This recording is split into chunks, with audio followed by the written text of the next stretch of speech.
So what we're going to have Abby do is go into a downward dog. Things to remember, 3 of them are really important. First, getting into that powered up position. What we want to think about is really lifting those hips as high as we can. What that's going to do is elongate the spine, dropping the heels down low to isolate the hamstrings. From there, the third thing I want you to think about is flattening out that back. So arms are straight.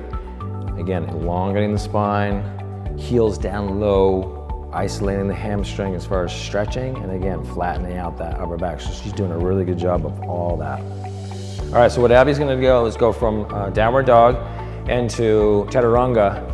Base of her fingers are pressing into the mat. Elbows are 90 degrees. She's firing up this whole area. Back is flat, deep breath. That's her Chaturanga. Modified version of the Chaturanga to the knees. Everything else is the same. Powered up here, back is flat, triceps are engaged, hands are pressing into the mat, core is tight. Perfect. So now what Abby's gonna do is go from Chaturanga to upward dog. She's making sure that her thighs are not touching the floor, lower abs are engaged, shoulders are back and down. Beautiful.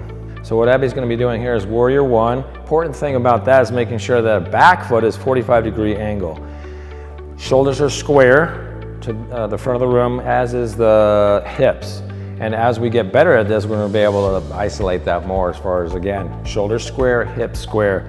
Try not to let this area collapse, keeping the lower core nice and tight just as she has it. Weight in the heel. It's beautiful.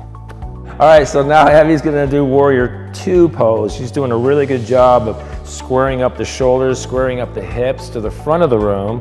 Arms are engaged, weight into the heel of this outside left foot, protecting that knee and helping to isolate and engage the hamstring and butt of that left leg.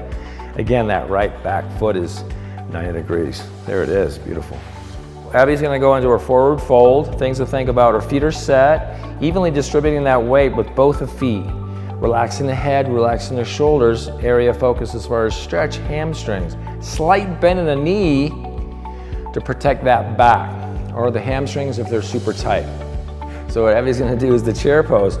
She's got her feet close together, again, evenly distributing the weight throughout both the front and the back. Weight of the heels, doing a good job of squaring up the shoulders, which she has here. Core is nice and tight, protecting that lower back. So Abby's gonna do the sleeping pigeon pose. This is a hip opener. The things that we wanna think about is tucking that heel underneath your hips. This foot here, the left one, is flexed to protect the knee. That's important. Eventually what we want to think about doing is getting this shin, this right shin, parallel to the front of the mat.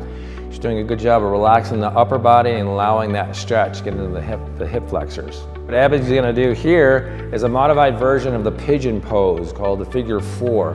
If that knee is aggravated during your sleeping pigeon, this is an alternative, a great alternative. Just get the similar stretch. So the area of focus that she's really stretching here is her right hip, glutes, relaxing the back, relaxing the head and neck. So what Abby's gonna do here is child's pose. This is a great back restorative pose.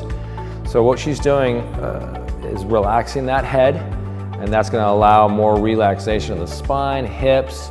We're doing 2 versions here. We're doing knees together. For some people who are more flexible, they can keep those knees together and get the same effect. Again, restorative for the back, elongating the spine, relaxing the head into the mat. And now Abby's gonna go knees wide. So she's doing the same thing, relaxing the head, knees are wide, relaxing the hips. With each exhale, think about dropping those hips even further into the mat.